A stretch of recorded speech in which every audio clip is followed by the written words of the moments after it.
right.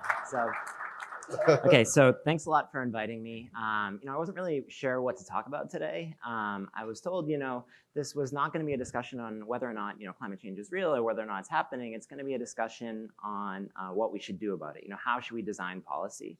When we think about what the policy choices we face are, there's really kind of two big questions. One is kind of where do we want to go? And people can think about this in terms of an actual target, in terms of amount of, the stock of greenhouse gas emissions we're going to have at some point in the future, or an actual target, like we want to restrict ourselves to 2 degrees warming or 3 degrees warming. And I'm not going to talk about that either.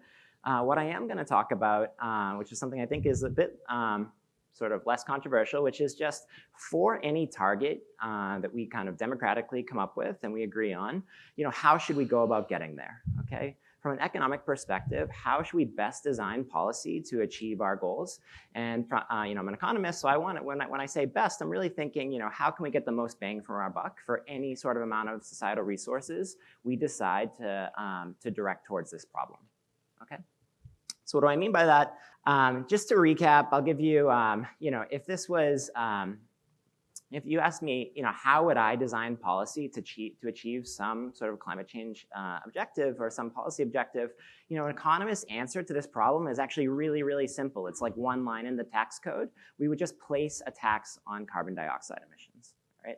I'm an economist. Everyone thinks, economists love markets. They love the free market. This is sort of my dad's idea of kind of how I view the world.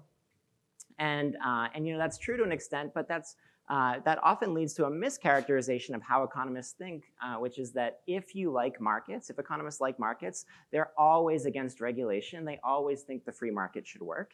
And that's actually simply not true in a couple important cases. The poster child for this is in the case where there's pollution. When there's something being determined in the market that affects people's lives that they don't have control over. Okay, so a good example, as you guys know, I wasn't here last night. I drove up this morning, and even though I was driving in a Prius, that Prius does actually produce some local air pollution. And so as I was driving through Portsmouth on the way to get here, I made the local air a little bit worse for all the people who live here, and they had no control over my decision to drive today. I just got in my car and decided I needed to be here. I know what the gas price is.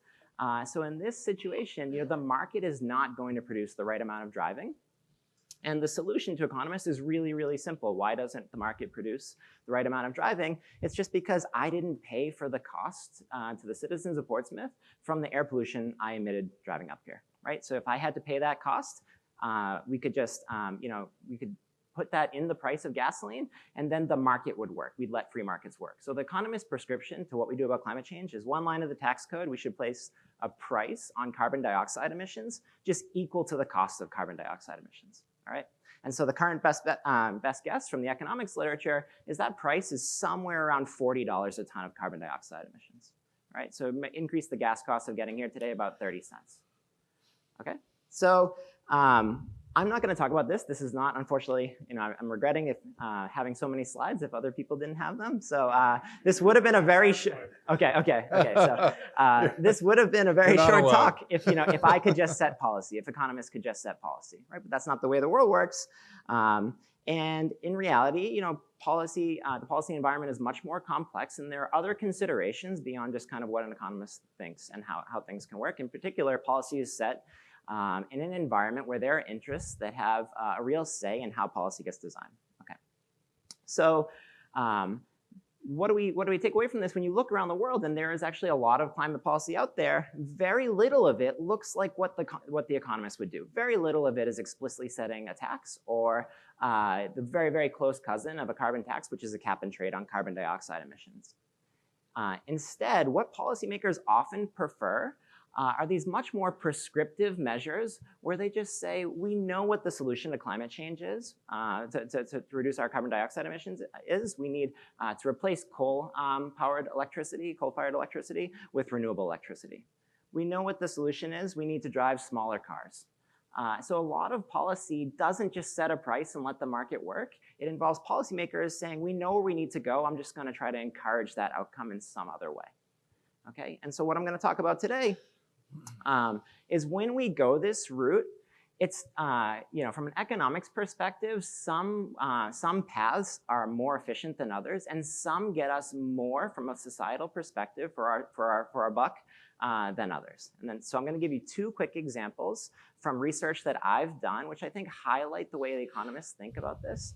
And I think it highlights some important lessons that we can apply to whatever climate change sort of target we set socially. Okay, so I'm going to talk about one from wind energy, and then a second paper looking at energy efficiency policy. Wind power in the United States is propped up by very generous federal subsidies, and these subsidies have actually been in place for a long time. They were placed into the tax code by Republican Chuck Grassley in 1992 Energy Policy Act. Okay, so we, for a long time in the United States, have been subsidizing renewable energy, and actually the current subsidy is such that the revenue that a wind farm owner gets is increased by about 50% from subsidy payments directly made from taxpayers. Okay. That's been going on for a long time. The way this subsidy works, you take out some money, you're a wind farm developer, you get some investors, you spend a lot of money to put up wind turbines like we see here, in which I'm sure you guys have all driven by before. That you bear that cost entirely yourself. Every time this wind turbine spins and sends a little bit of power to the power grid, in addition to getting some money from electric power consumers, the federal government cuts you a check. It's called a production tax credit, and like I said, it's basically a 50% increase in your revenue per unit of power that you send to the grid. That's the way historically we've subsidized wind energy in the United States. Under the stimulus, for reasons that are actually not super interesting, we introduced an alternative subsidy mechanism where instead of paying wind developers every time the turbines spun and sent power to the power grid, we paid them just to put up turbines.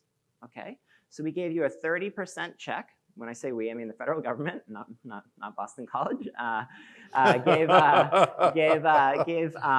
Gave wind developers a 30% check for their upfront investment costs. But then after that, when it was up and running, they got no additional money from the federal government every time they produced power. They just got the revenue from selling power to electric power consumers.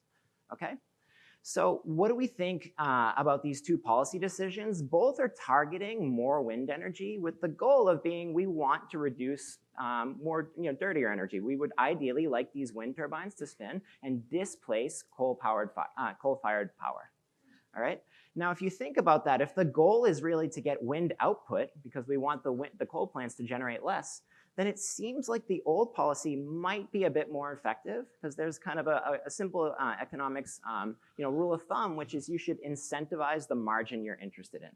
If we care about the wind turbine, not because we just like looking at them when they're idle, as I'm sure you guys have all seen, and you've driven by a wind farm and it's totally stopped, that doesn't actually displace any coal when it's not producing any wind power. We want this thing to be spinning and offsetting dirtier energy sources. So that's kind of the intuition. We think maybe subsidizing output would be better.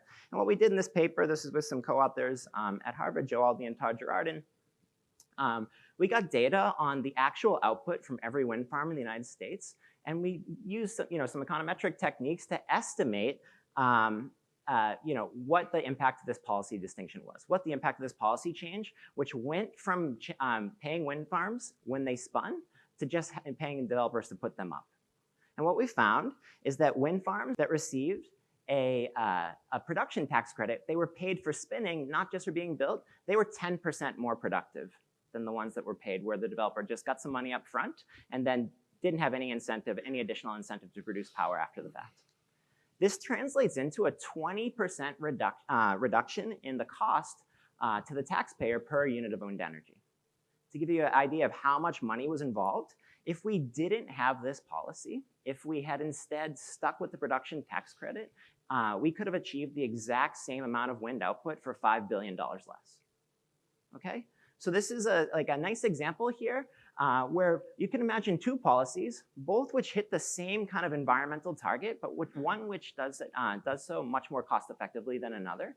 And this is sort of consistent with economic thinking, which just says, we should really think about what margin we want to incentivize, and it's really important to design policy really smartly and take those things into consideration. Okay, the second paper I want to talk about, or the second setting I want to talk about, is energy efficient appliances. Okay, so like I said, policymakers rightly think we know the solution to reducing our greenhouse gas emissions. We need to sort of transform our energy mix to get more energy from clean sources and less from dirty sources. And coupled with that, more so in the developing world, in the developed world than the developing world, we also maybe need to use less energy, right? We need to drive more efficient cars. We need to maybe live in smaller dwellings. Part of that is, the car example, a simpler example is something that you guys have all probably purchased, which is an appliance which uses energy. Okay, so if you've bought a refrigerator or a washing machine or a water heater, you probably have seen a little yellow tag like this, which when you go, if you're at Best Buy and you're in the market for a dishwasher, in addition to paying Best Buy some money up front for this appliance, they remind you that the real cost of having clean dishes is not just the upfront cost, it's the energy cost every time you run this thing. All right, and so we have a bunch of policy designed around reminding people what the full costs are, because we have some pretty good evidence that people don't really think about these things when they purchase an appliance. The total cost of owning a vehicle, of getting around, only half of that is the price you pay at the lot. Okay, half of it is actually putting gas in it over the next 7 years that you own it. And we have, like I said, good evidence consistent with the way we all behave, which is that when people are at the lot, that upfront cost is really salient, and then the costs going forward are less salient. So we think people undervalue them and may spend too little money on energy efficiency, right? Because you got to pay more upfront to get a more efficient appliance. Okay, so what do we do? Like I said, we have a bunch of intuition that people might undervalue this. We also have a lot of policy which tries to go around and undo this mistake that policymakers think people are making. Okay, so what we did is we partnered with a major appliance retailer and we ran a field experiment to see what would work in getting people to buy more efficient water heaters. Okay, water heating is the second largest home energy use category in the United States. It's incredibly boring. It sits in your basement. You never think about it. You take a shower, and then one day you get in the shower and you have cold water, and suddenly you're in the market for a water heater. And you have spent very little time thinking about it before. You definitely are not aware of what is a more or less efficient one, and they are expensive. It'll cost you $600 to $1,000 up front that you weren't planning on spending when you got in the shower that morning. Okay, so the efficient models cost $250 more up front, but they provide a 15% return should you do that on energy costs over the lifetime of the water heater. Okay, 15% maybe isn't earth-shattering, but this is better than if you have any money in the stock market. This is obviously like twice or 3 times what you could get in the stock market. All right, so this looks like a pretty good investment for people who have the ability to pay this up front.